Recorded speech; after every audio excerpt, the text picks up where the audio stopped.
At number 10 spot, we have the 4 Horsemen of the Apocalypse. A Reddit user by the name of Antenu suggested that Kenny, Cartman, Kyle, and Stan represent the 4 Horsemen of the Apocalypse. For those who don't know, the 4 Horsemen start with the white horse that is wielding a bow, wearing a crown, and symbolizing conquest and Christ himself. The next is a red horse who is said to be the maker of all war, conflict, and evil as a whole. The third is a black horse representing famine, and the final horse is pale, and on it is death himself. So this Reddit user suggested that Cartman represents conquest, or the white horse, for his drive to rule over everything and acting like a leader more than anything. Kenny represents death, well, because for a time being, this kid would literally die every single episode. Next we have Kyle as war because he's short-tempered and tends to get into heated arguments easily. Then last he said Stan is famine, but he didn't really give a proper explanation, so we're just gonna act like that never was mentioned. So 4 horsemen, 4 kids. What do you guys think? Number 9, Church of Scientology. In the show we see South Park making fun of the Church of Scientology on more than one occasion. You can't make fun of Scientology, kid.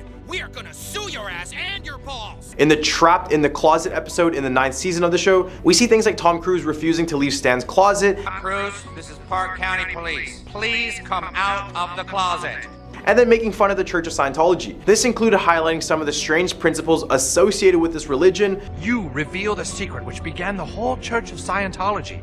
But this ended up backfiring on the show. This is because once this episode was aired, the Church of Scientology decided to sue the show for its own parody. I mean, the Church of Scientology sues everyone, so is this really a surprise? Nah, not really. Now, to this day, the creators of South Park are still being attacked by the Church of Scientology, but at this point, they could just step back and laugh. And the Church of Scientology is not giving up, because after attempting to sue them, they didn't stop there. They released many secret petitions and released other outlandish statements in order to ruin the reputation of the show, but looks like it will never work out for them. At number 8 spot, we have South Park is Purgatory. South Park is full of fools that don't understand common sense. Well, at least it feels like that for the majority of the show. One explanation is that South Park is a kind of a purgatory, where departed people deemed too foolish to associate with others are sent to spend eternity here. This is why there are so many idiots in the town. They are purposely placed there in an apparent attempt to keep paradise as a place for the more intelligent, well-behaved, and generally civilized people. A Reddit user by the name of Ye855 backs this up by mentioning that the constant interactions between Devil and Jesus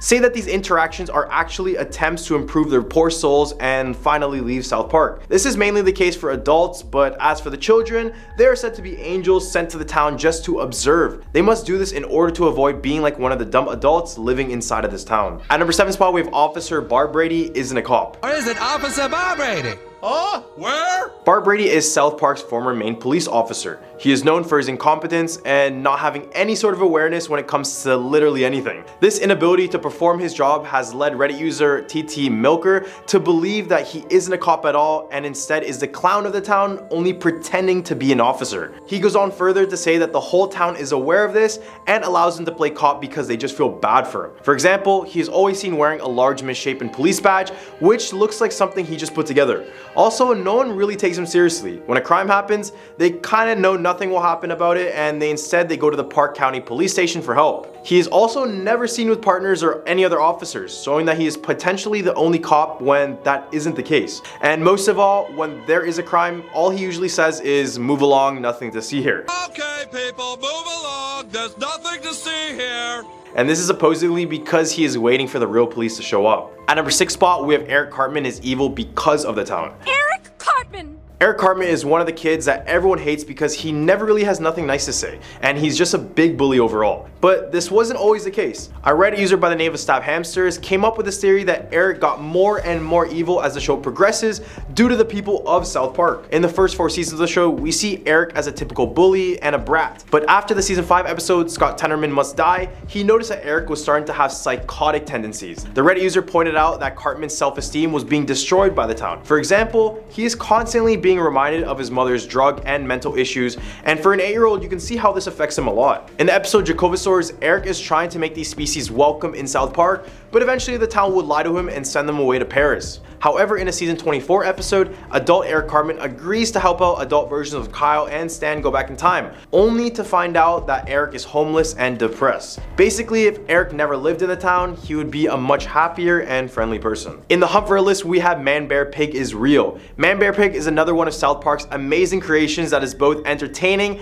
and a sharp critique of global issues. Man Bear Pig? Al Gore in the South Park universe wants to scare everyone about global warming by inventing a magnificent creature named Man-Bear Pig. Despite appearing in Imagination Land, the monster is regarded to be a foolish fabrication of Al Gore, until a fan demonstrated how Man-Bear Pig may be genuine in the context of the South Park universe. According to the hypothesis, Man-Bear Pig is the outcome of Mr. Stotch burying that pig in the Indian burial place in the episode Margarine. Since the pig was dressed in Butters' clothes, which had Butters' DNA in it, which in turn had some bear DNA when Butters wore a bear suit in the episode Stupid Spoiled Video Playset. Everything combined into a cocktail that resulted in the creation of a Man-Bear Pig. Okay, Man-Bear Pig is real. I mean, that's a whole lot of thought going into proving the existence of a creature that's half man, half bear, and half pig. At number 4 spot, we have Kenny has anti-aging powers. Kenny is one of the icons of the show. He's a quiet kid wearing a large orange parka. Except this quiet kid is responsible for anti-aging somehow. Okay, for those who don't know, for the first 5 seasons of South Park, Kenny would literally die every single episode, only to surprisingly appear in the next one. Oh, I got scared, Kenny! Oh, bastards! Fans theorize that Kenny isn't in fact immortal, but he does have a unique ability to regenerate. It states that time then wraps around him in a supernatural way, and the whole town of South Park has gotten wrapped in this regenerative time warping phenomenon. So every time he passes away, there are these time fluxes in South Park which explain why trends like hybrid vehicles and other crazy inventions seem to develop and then just die out of nowhere. It was confirmed that Kenny's immortality is a result of his parents formerly attending a cult meeting. Every time he dies, his mother rebirths him and he quickly grows up to be the same age. At number 3 spot, we have Kenny's family is poor because of all of his funerals. Now back to Kenny. So I already mentioned how he passes away every single episode in the first 5 seasons. Well, it's also theorized that his family is extremely broke because of all the times he has passed, having to pay for a funeral for every single day. Just imagine. Oh my god! They killed Kenny! You bastard! This theory would somewhat explain why his parents appear to be abusive drunks with little to no knowledge on how the outside world works. Basically, they've had to pay for dozens of funerals for their son, only to have him come back to life and just die each time again. We killed Kenny? Kill Kenny, we're bastards. You can imagine how frustrating and financially damaging this could be for the parents. Oh my god, they killed Kenny! You bastards! So it's no wonder why they're like who they are, and this is just very sad regardless. At number 2 spot, we have Kenny needs an eye transplant. Now back onto another theory about Kenny's death, because there was just so much mystery on why he would just die and resurrect in the next show like nothing happened. The episode Coon and Friends in season 14, episode 13, indicated that his parents' involvement in the cult gatherings was to blame. Every time Kenny was killed, he learned that his mother would give birth to him again the next night. Since he grew up to the age he was before death nearly instantaneously. While few people seem to remember these incidents, at least one individual was aware of them. Cartman has been on several occasions to accept Kenny's death, explaining what's going on to Stan and Kyle, but never progressing. According to one scenario, Cartman is aware of Kenny's predicament due to an eye transplant he received from Kenny's frozen head. According to the argument, the transplanted eye enabled Cartman to see things through Kenny's eyes, allowing him to become aware of his repeating deaths and apparent immortality. At a number 1 spot, we have Kenny is very wealthy. Aside from dying every episode, one of Kenny's defining characteristics is that he comes from a poor and chaotic household. Fans have speculated that Kenny's ongoing sequence of deaths and his family's financial problems are related. Kenny's family decide to take advantage of his power to die and resurrect him by purchasing a life insurance policy on him. As a result, whenever Kenny dies, his family receives a large sum of money. He is revived and the cycle continues. Despite looking not so wealthy, Kenny manages to keep up with his toy and video game trends, including becoming the first youngster in South Park to get a PSP. The majority of the money from Kenny's deaths, however, is squandered by his parents' careless drinking and drug usage, which is why they live in such a rundown house. Kenny's parents' drug and alcohol addictions could possibly explain why they don't question how their son always comes back to life after dying. They're high and they're drunk all the time, so everything just makes sense to them. At our number 10 spot, we have All in a TV Show. Many times in the show, we see Rick break the 4th wall. Not a real physical wall, I mean the wall that separates the character from us, the viewers. So it's assumed that he knows that he's on a TV show. And this is no surprise because the show shows us many times that anything is possible, given that there are an infinite number of parallel worlds. This would mean that somewhere down the line you would find a universe that has you in your own personal TV show. And in the episode Interdimensional Cable 2, Tempting Fate, a little exchange between Rick and Morty happens with Morty asking, quote, "Hey, what are you doing? And with Rick replying, quote, a sequel. And if you think about these interdimensional cable episodes, it's basically about Rick watching the lives of other people, making their lives his TV show. So this would just tie into this theory and give more reason for Rick to know he's actually on a TV show.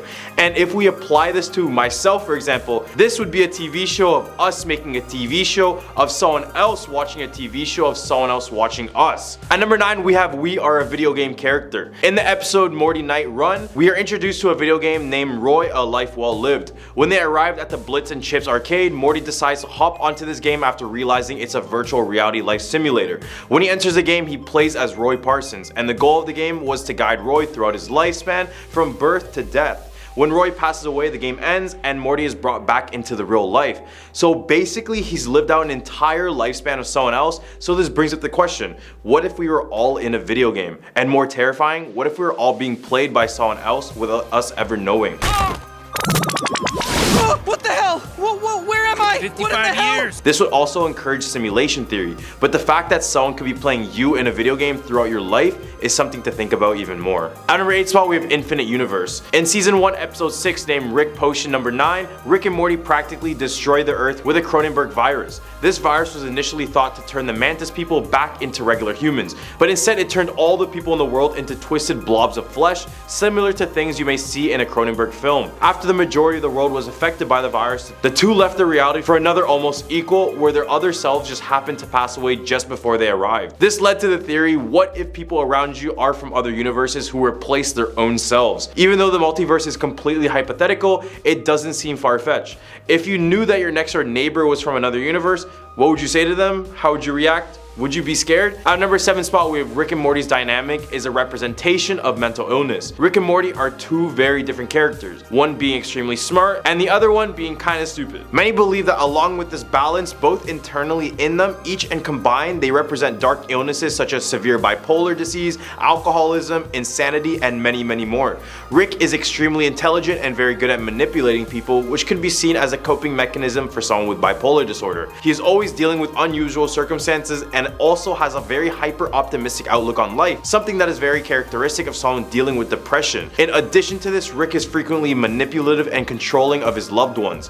This behavior reflects the way in which people with bipolar disorder often behave towards those closest to him. On the other end, we have Morty, who is nowhere near as clever but is as affectionate and wants nothing more than just to please him. This can be seen as a coping mechanism for those who have schizophrenia. Morty does a lot to seek approval from Rick, which is all common to the illness. The show wanted the characters to be relatable in a sense, which also includes real human mental illnesses. At number 6 spot, we have Rick wasn't an idol, he was a warning. Certain fans think they need to be smart and have a high IQ to understand Rick and his jokes, yet people believe he is a warning of how terribly ignorant and cocky young people can become. Rick was always willing to put his fans in their place, whether it be through clever jokes or his brutal honesty. He was always aware of the way we can easily be taken advantage of, and he wanted to make sure that we all knew. He wanted to stop giving our power to something so easily destroyed, and he wanted us to use our power for good. And Rick did use his power for good sometimes. Just like when he and Morty threw a huge party on the episode Rick's Business. He froze time to give him and Morty time enough to clean up the house before Beth and Jerry got back. He also saved the world many times. Eventually though, everything caught up to him. But that's kind of why personally I love his character so much, and why other people love him so much, which is because he is a reminder that no one is invincible and that we all have to face our fears eventually. Right in the hump of our list, we have Uncle Steve. In the season 2 episode Total Recall, we are introduced to Steve Smith. From the looks of the episode, it seems like he is well liked by the family and he is showing the utmost respect for Jerry, which kind of seems over the top at times. Scene goes that they're sitting at the dinner table when Steve announces he paid for a family vacation for all of them. Then Rick insults Steve and soon after pulls out his blaster and goes for the head. As the bullet goes through his head, it reveals a purplish pink goo and his body shapeshifts into an extraterrestrial. Rick explains that they are a telepathic civilization that embed themselves in memories and multiply more of them on Earth. So what if there was an alien race living among us? I mean, after the photos of the James Webb Space Telescope that were recently revealed, it's just astonishing to think how large the galaxy is and to think there's so much more. There is zero chance we're the only ones out there. So aliens probably exist, but them living among us is a different story altogether, which makes this theory much more scarier. We had UFO sightings, encounters, but what if one tiny green alien managed to fit right into our society, just waiting for his opportunity to strike? At our number 4 spot, we have Enter Into Our Dreams. In just a second, second episode ever released from Rick and Morty, named Lawnmower Dog, we are introduced to a concept similar to the blockbuster movie Inception. I remember watching Inception for the first time as a kid and coming out of that movie with zero knowledge, so props to Rick and Morty for giving homage. Kind of. In this episode, Rick creates a device that enables you to go inside someone's dream.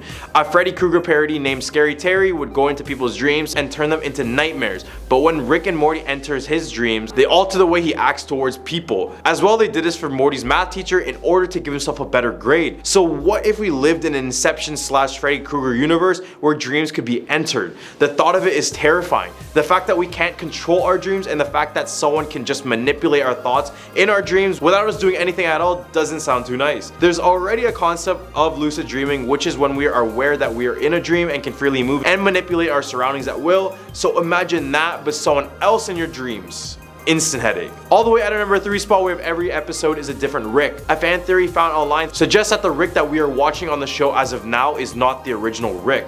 In the show, it is known that Rick disappeared from Beth's life for decades. For all we know, Rick and Morty lived in a parallel universe identical to the one the show started in, which is C-137. The only difference between the two universes is the Cronenberg monsters, but everyone else lived practically the same lives. The theory continues by saying that the Rick we see is a Rick from another universe where everyone he knew and loved passed away, which would actually explain his substance abuse with alcohol and his crazy near-death antics every single episode. At number 2 spot, we have clones. Just before the episode Big Trouble in Little Sanchez, Rick conducted one of the most wild experiments to date. He was able to transfer his mind into a clone named Tiny Rick in order to hunt for a vampire that was terrorizing a nearby school. At the end of the episode, he reveals an underground chamber that holds different Rick clones in different stages of life. Then in episode Edge of Tomorrow, Rick Die Repeat, he carries on the past project with Operation Phoenix, which is when Rick passes away, he plans to have his mind uploaded into a clone body so he can continue to live. This experiment reminded me of all those sci-fi movies where it would have people being cryogenically stored or had their consciousness transferred into a computer.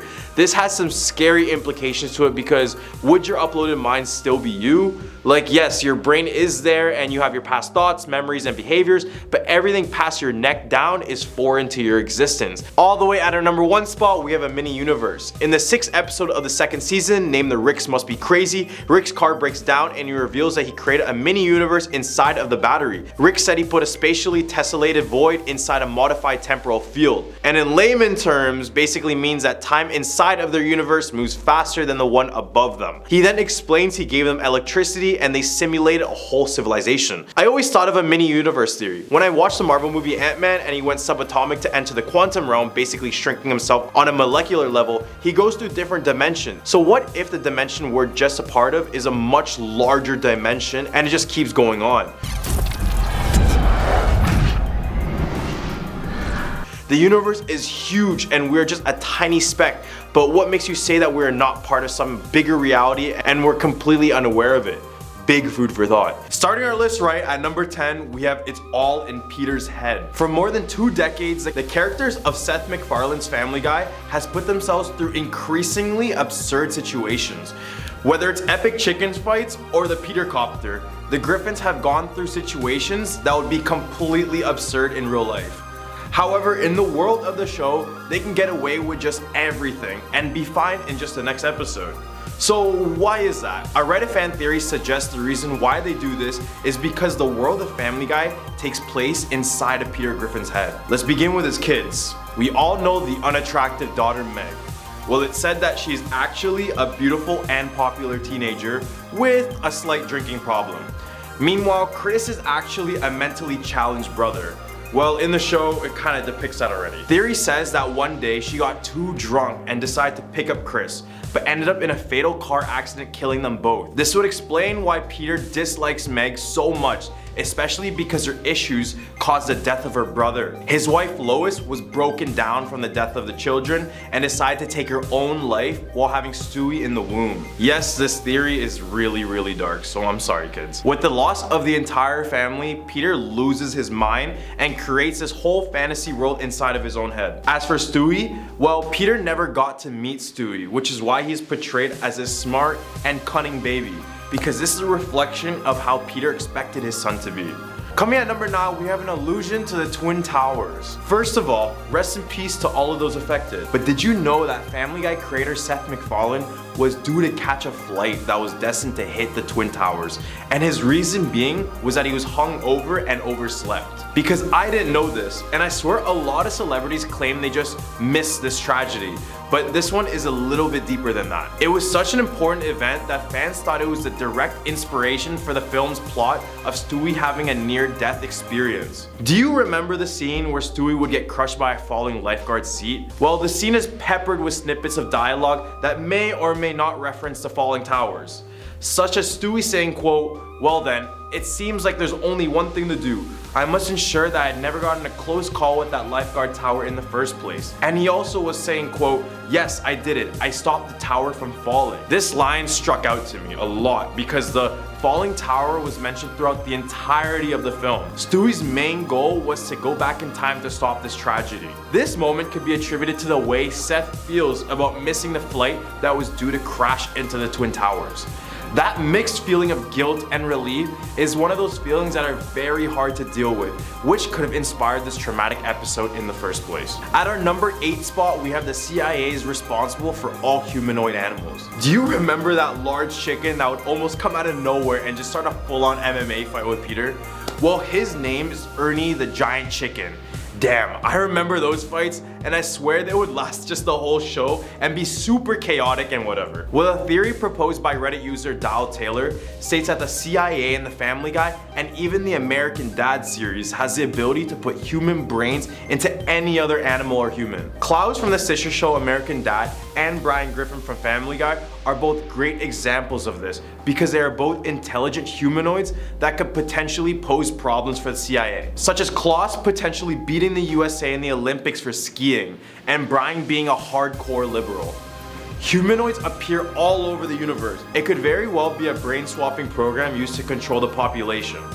We know how sketchy the government is, and even more so in these TV shows. At our number 7 spot, we have the multiverse. Just came back from a Marvel movie, and it seems like I can't escape the multiverse theory, even in my own favorite show. Family Guy is just one of those shows where anything can happen at any time. This theory suggests that when the show first got cancelled in 2002, only 3 years after its debut, the old universe was completely destroyed, which is why the show is much more different after its re-release. This means that everyone in the show before are gone, and the characters we see now are the people in a new universe. At our number 6 spot, we have Stewie manipulates time on a deeper level. We see Stewie zapping in and out of different time periods using his time machine.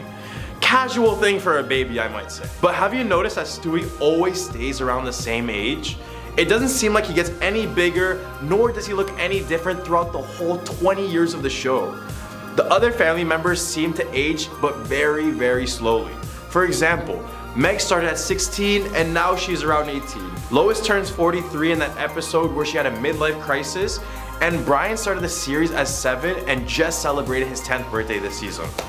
So back to Stewie. He makes himself young to avoid the responsibilities of being old. Do you remember that episode when Stewie went into the future only to see a depressing, sad version of himself? That's the type of reality Stewie wants to avoid. On another note, he could be doing it for Brian as well. Seeing Brian die for the first time traumatized him, and he openly admits that it's his best friend. So he could very well be doing it to prolong his time with Brian. Right in the hump of our list, we have Brian is the real writer of the show. In season 12, episode 9, named Peter Problems, we hear Brian saying, quote, "I have a job, I'm a writer, I'm working right now. See this? All of this? This is the raw material of a picture of life that I'm going to paint with words." This got fans thinking if Brian could be the writer of the show. We know that Seth MacFarlane writes the show in real life, and he uses his own voice to play Brian Griffin. He doesn't change it or anything. This could explain why Brian is often seen as the voice of reason, or is the one to dispute arguments and feuds between different characters. Most of the exclusive and deeper meaning Family Guy episodes are the ones with Stewie and Brian. And since Brian experienced these firsthand, it makes sense that these episodes are in more detail than any other. Number 4, we have Peter saved Lois's life. Reddit user Lemonade proposed a theory that Peter saved Lois from a life of depression and potentially worse. It's mentioned many times in the past that Lois was a drug addict in her days as a young adult. She has also shown bad tendencies such as being a kleptomaniac who is unable to resist the urge to steal. On top of that, her father is rich, but always seemed to be a little bit busy and would often neglect the young Lois. Being from a rich family meant that it was unlikely she faced the consequences for her actions. So picture this, a young rowdy girl with no discipline and an addiction to drugs. It almost seems like a recipe for disaster, all until Peter came along. Peter was mentally challenged at the time, so this gave a misdirected Lois an opportunity to take care of someone, which also slowed down her life in a good way. All the way at our number 3 spot, we have Family Guy's All a Cover-Up. Originally, everyone's lives in the show were amazing. Cleveland still had a wife, Joel had his son, and a loving marriage where his wife didn't cheat on him. Quagmire did the single life and his family probably wasn't tragic at this point. Peter was dumb, but still managed to care for his family. Well, except for Meg. However, as the show progressed, everyone's lives took a turn for the worse. Peter and Lois will get into more frequent arguments, which led the two to be separated multiple times. Meanwhile, Cleveland lost his wife and his show, so when he came back, he gained a wife that still loves someone else. Quagmire started to hate on Brian aggressively, and he would often confess his love for his best friend's wife, Lois. Bonnie and Joe had a baby, but right after they would begin to hate one another. Even Brian died for a bit. At our number 2 spot, we have Joe Can Actually Walk. Joe is just known on the show as a character glued permanently to his wheelchair due to an accident in the past. Joe is often seen to act over the top emotionally, but is also used to insert awkward yet still funny humor, often regarding his disability. However, many fans believe that all of it is just a cover-up and he is actually able to walk. In many different episodes, Joe explains the origins of his disability, but each story is different from one another. In one backstory, Joe mentions that he got disabled due to fighting with the Grinch on a rooftop. In another backstory, he says that criminal Bobby Briggs is the one who shot him in the legs. Every story is different, and it just seems that he can't even get his story straight, which could potentially mean he's lying. Taking our number 1 spot, we have Stewie, Meg, and Chris are not Peter's kids. A fan theory suggests that Stewie, Meg, and Chris could not be Peter's children at all.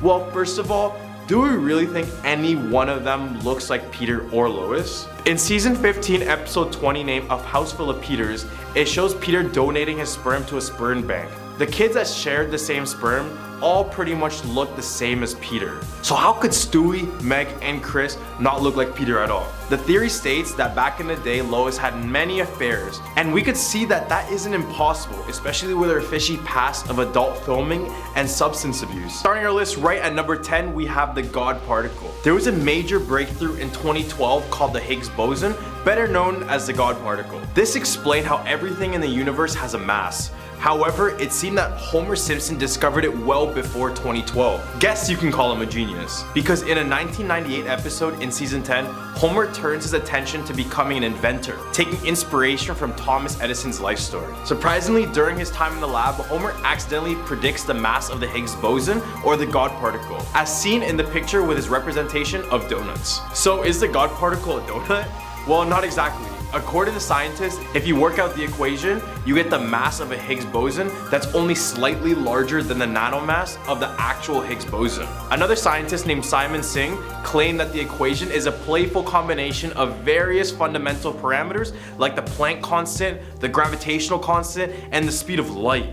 So I'll be the first to say it, Homer is not the scientist we want, for specific reasons, but he's in fact the scientist that we need. Coming at number 9, we have the 2013 horse meat scandal. Season 5, episode 19, in the episode Sweet Seymour Skinner's Song that aired all the way back in 1994. Seymour gets fired due to pranks caused by Bart Simpson, with Flanders of all people replacing the principal. In a quick visual, we see lunch lady Doris rummaging for horse parts in a barrel to add to the school lunch. Attention! Horse meat is back on the menu, boys. It's no surprise since we've seen Doris do much worse things like date Hans Molman or getting it on with groundskeeper Willie. Fast forward 19 years and the Safety Authority of Ireland discovered horse DNA in over 1/3 of beef burger samples from many supermarkets and ready meals all around the world. This would be known as a 2013 horse meat scandal. Guess horse racing is slowly changing into horse eating. At our number 8 spot, we have a baby cry translator. Season 3, episode 23. In the episode Brother Can You Spare Me 2 Dimes that aired all the way back in 1992.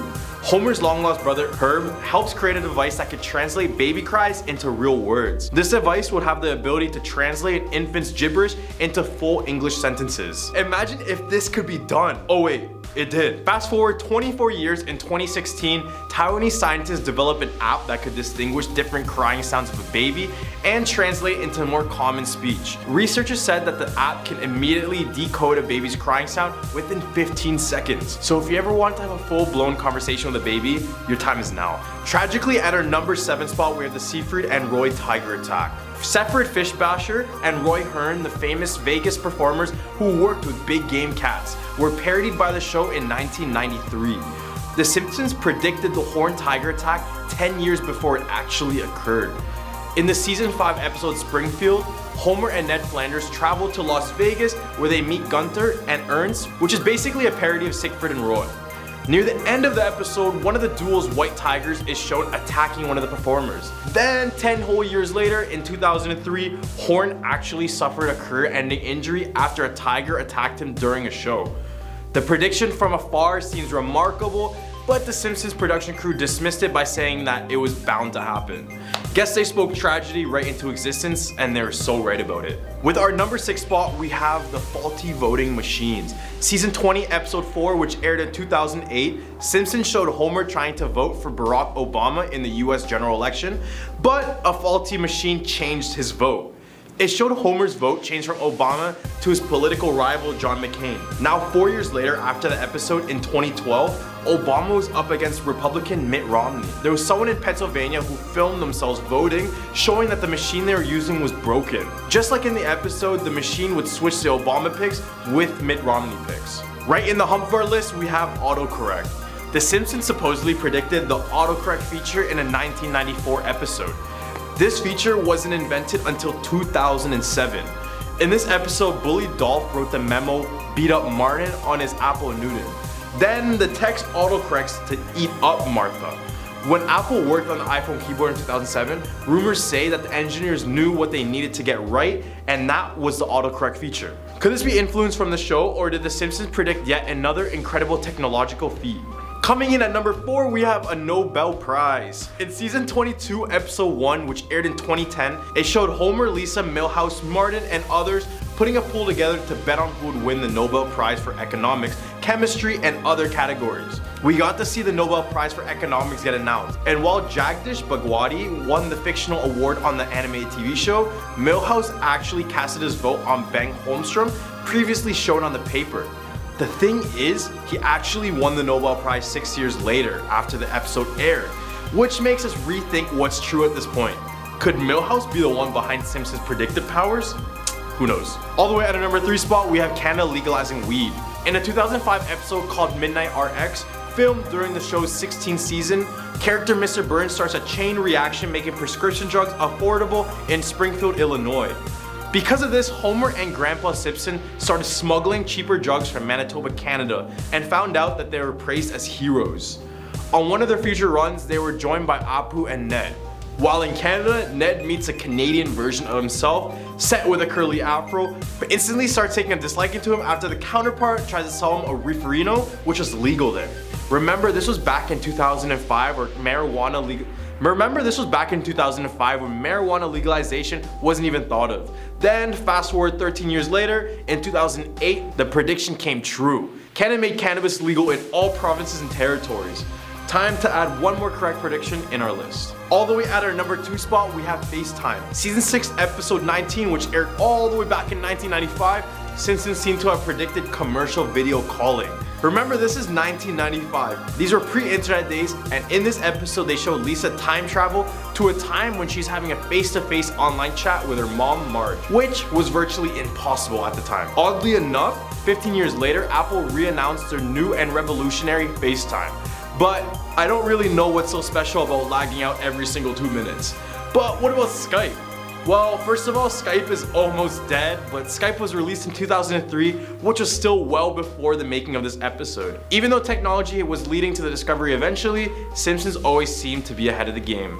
All the way at our number 1 spot, we have Donald Trump. 16 years before Donald Trump's win in the US elections, The Simpsons predicted the billionaire businessman would become the president. In season 11, in an episode called Bart to the Future, the show predicted a Trump presidency back in 2000. In the episode, Lisa is pictured sitting in the Oval Office surrounded by advisors, where Lisa said that, quote, "we're inherited quite a budget crunch from President Trump." The show also mocked Trump in an episode last year after he announced he was running for president. The show even featured a scene where Trump was seen waving from an escalator, almost exactly mirroring a video of him taken in 2015. Starting our list right, we have Bart is destined to enter hell. We all know that Bart is a troublesome and disobedient character. Most of the Simpsons episodes show Bart acting with no filter, usually causing mayhem all around Springfield. In one episode, he's seen acting friendly towards the devil. This is something worth mentioning because throughout the whole show, we see that Bart has trouble listening to others, but when it comes to the devil, he is all ears. In all past depictions, the devil is able to see into the future, so approaching Bart shows that someday he will join him in hell. Coming in at our number 9 spot, we have Bart puts Homer in a coma forever. In season 4, episode 18, we see Bart trying to play a prank on Homer by shaking up his can of beer, except it goes very, very wrong. The beer explodes and puts Homer in a coma. This is where Reddit user Hard to Pick a Name, well, he claims that Homer has been in this coma for the remainder of the whole show due to Bart's devilish pranks. Like, I mean the whole show, from seasons 4 to 33. The season 4 episode ends with Homer waking up and choking Bart, but it all seems a little too sudden. This would explain why none of the characters seem to age during the show, since Homer only remembers Bart, Lisa, and Maggie as 10, 8, and 1 years old. And if we think about the plot lines before and after this coma, it gets pretty weird. Before this episode, the plot lines included Bart cheating on an IQ test or Homer trying to give up drinking. Yeah, sounds pretty normal. But after this coma, the plot lines include Homer going into space, or even Mr. Burns discovering the Loch Ness Monster. Some say this is Homer's imagination running wild while he's in a coma. He is able to dream up scenarios and fantasies that literally bend the rules of reality. Tragically, at our number 8 spot, we have Bart ruin Martin's life. During the course of the show, Bart is shown to cause problems to wherever he went and whoever he met. In the second episode ever of The Simpsons, called Bart the Genius, he swaps his aptitude test with Martin's. Bart's test is given a very high score, and as a result, he is sent to a separate school for the gifted. He ends up confessing later and then is removed. However, on the other end, Martin never fully recovered from this. While Bart was ultimately removed from the gifted school because he did not belong there, Martin never even got the chance to attend. Well, it's kind of sad because instead of moving onto a program where he could have been challenged and potentially thrive, Bart's cheating has kept Martin stuck at this underperforming, poor educational Springfield Elementary School. To our surprise, at number 7, we have Bart is a stonecutter. In the 12th episode of the 6th season, Homer the Great, we're introduced to the secret organization, the Stonecutters. The Stonecutters are a group of people who value greed, power, and privilege. So it's not really hard to believe that Bart is a part of this one. A Reddit user by the name of Ty Piper coined this theory. He stated that in order to become a stonecutter, you must either be the son or save the life of one. In one episode, Bart donates his blood to Mr. Burns, which saves his life, which makes Bart an immediate candidate. Have you ever wondered how Bart receives barely any sort of punishment for the mischievous deeds he does? Well, it seems that Principal Skinner is a stonecutter himself. And if that wasn't enough, Grandpa Abe is also a stonecutter, which makes both Homer and Bart eligible to join. Bart just seems like a perfect candidate, and despite the fact that you don't see him in the table of stonecutters, it's simply because they don't need to be present. Especially since he's a child after all. You may have heard this one, but at number 6 we have Dead Bart. While characters on the show rarely die, apart from Maud Flanders, one early episode from the series sees Bart bite the dust, according to some intense fandom chatter. The rather grim theory floating around suggests that there is one unaired episode out there titled Dead Bart, in which the eldest Simpson kid was killed after being sucked from an airplane. But it's also been debunked by some as a simple creepypasta story. The show's producers also named an episode Bart's Not Dead, which kind of poked fun at this theory. There's also some grainy footage circulating around the internet, which some diehard fans may use as evidence. But this theory is not backed up with that much evidence as the others in this list. Right in the hump of our list, we have Bart has ADHD. Bart is not your regular 8-year-old. His actions are much different than you'd see from a regular kid his age. From consistent pranks to blowing up Springfield multiple times, Bart's brain would be an interesting piece for psychologists to study, and that's exactly what they did. And after deep investigation, they came to the conclusion that Bart has ADHD. For example, in the first episode of season 2 called Bart Gets an F, he gets easily distracted by video games and television, which accounts for his bad grades and missed family announcements. This distraction affected his grades so much that he needed to repeat the 4th grade. On top of this, Bart has shown many signs of deceitfulness, serious violations of the rules, and deliberately annoys people. Bart also talks excessively and is unable to stay quiet most of the time. And guess what? These are all signs that Bart has ADHD. Well, I'm not trying to say that bad grades equals ADHD, but a combination of his actions and his motives show clear symptoms of the disorder. You wouldn't believe what we have at number 4, and we have that Bart is actually a genius? According to Reddit user Kirby Clock, everyone in the Simpsons family is a genius, including Bart. In season 9, episode 17, we learn about the infamous Simpson gene, which claims that Simpsons males get increasingly dumber as they age, while the women don't get affected at all. This would explain why Bart and Homer are troublemakers with little to no logic behind their actions. Then in season 12, episode 9, we learn that Homer would actually be an intelligent man if he didn't have a crayon lodged up his nose and near his brain. With the crayon removed, Homer's IQ goes up a total of 50 points. Despite his newly profound intelligence, Homer decides to put the crayon back in hopes to avoid debates and arguments with his friends and the community. Bart ties into this because he makes a similar decision. Even though his dad is dumber than ever, he is actually a happy person. Bart is said to follow this path of dumb happiness from his father, because sometimes being happy is better than being smart. However, you can see glimpses of his intellect through his well thought out and clever pranks. Basically, Bart is aware of his intelligence but denies it to avoid a deep depression like his father. All the way at our number 3 spot, we have Bart exploits allergies. We all know Bart as a troublemaker, but this one seems a little bit too dark. Exploiting someone's allergies is not only cruel, but you know, it can also cause death, making Bart a potential murderer. After his school bans peanuts, an annoyed Bart discovers that it's not a student with this, but it's in fact Principal Skinner. We know how much Bart likes to prank the principal, so he decides to take full advantage of this opportunity. He places a peanut on a stick and shoves it in Skinner's face. He uses the stick to bully the principal in many ways, such as hurling beer cans in his direction, and even forcing him to do the classic writing on the blackboard. This is one of the cases where Bart just went a little bit too far. At our number 2 spot, we have Bart create the Hypnotoad. Let's switch shows for a second. Do you remember the Hypnotoad in the Futurama universe? Because according to Reddit user Cole Burns, the Hypnotoad would have never existed if it wasn't for Bart Simpson. In season 6, episode 16, called Bart vs. Australia, Bart decides to release an invasive species of frog into the wild. We see many instances of this frog around the Simpson universe as well, including a 2056 election and with Lisa in the beginning of a Treehouse of Terror episode. The general idea is that at some point after the toad was introduced to the land down under, it adapted into its future form. This is pretty crazy because this would mean that these two shows coexisted in the same universe. Taking our number 1 spot in our list, we have the evil twin. In the first episode of season 8 named Treehouse of Terror, we are introduced to Bart's twin Hugo II. However, his twin brother was much more evil and sinister than Bart himself. In this episode, Bart, Lisa, and Maggie discovered Hugo after they heard strange noises coming from the attic, and after Homer spilled the beans about there being 4 Simpson children. As the evil twin,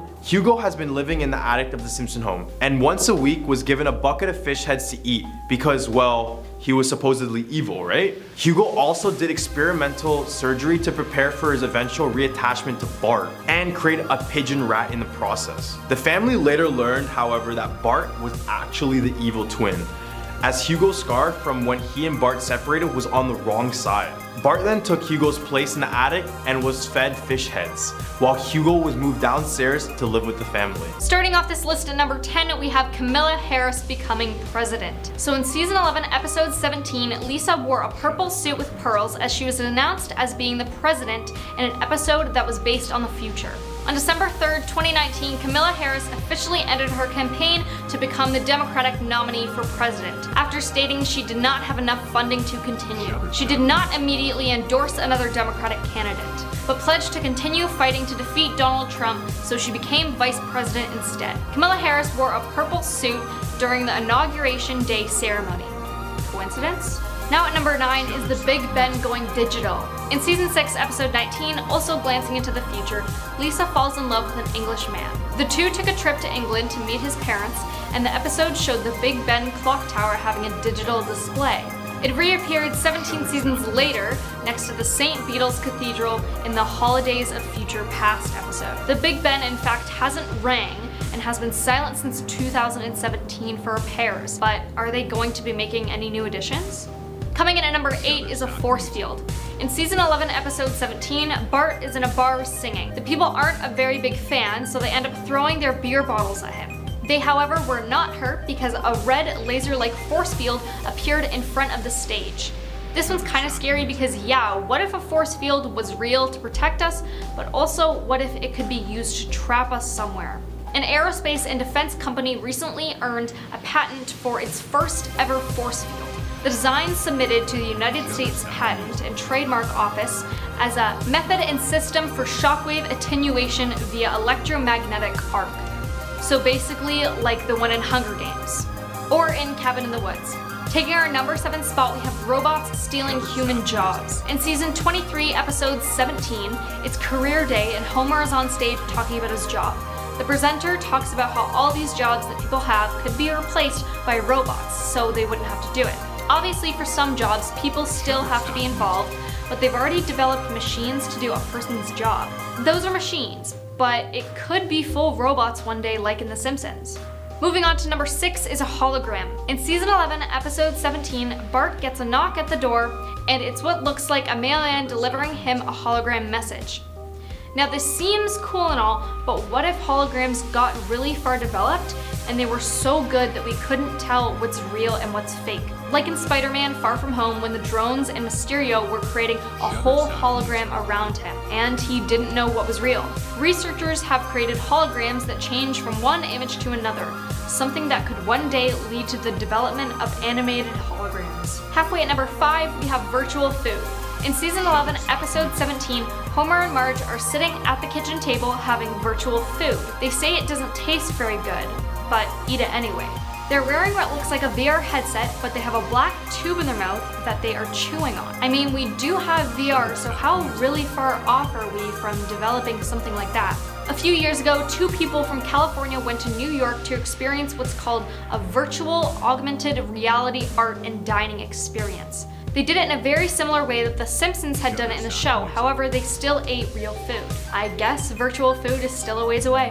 Now at number 4, we have Ivanka Trump runs for president. In season 28, episode 4, The Simpsons made a subtle point suggesting that the first daughter, Ivanka Trump, would run for president when Homer wore an Ivanka 2028 pin. Later in the same episode, it showed Ivanka taking over Ruth Bader Ginsburg's position on the Supreme Court. The episode was released in 2016, and Donald Trump didn't assume office until January 2017, so I guess they actually predicted Donald Trump's presidency. But say she did run against her father. Could it have come true? Here at number 3, we've got Living on Mars.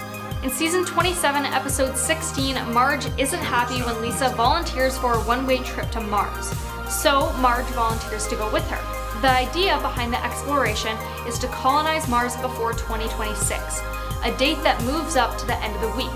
The takeoff fails, but Lisa and Marge make it to Mars in 2051, only for Lisa to announce she wants to move to Venus. Elon Musk's SpaceX is currently developing a plan for Mars-bound cargo flights for as early as this year, but to fully colonize Mars would require an out-of-this-world budget.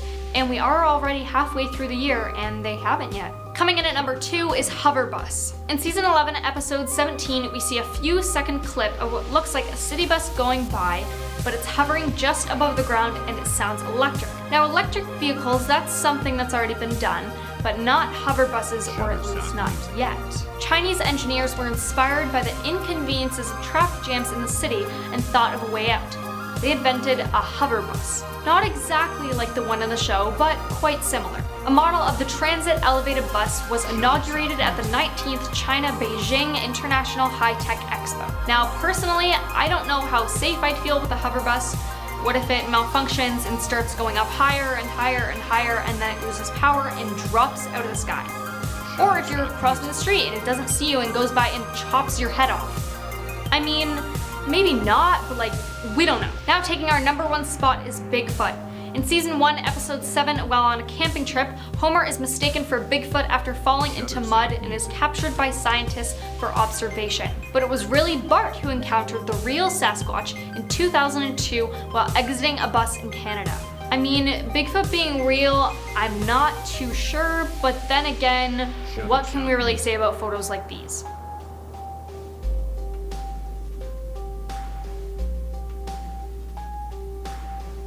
Guess we'll never know.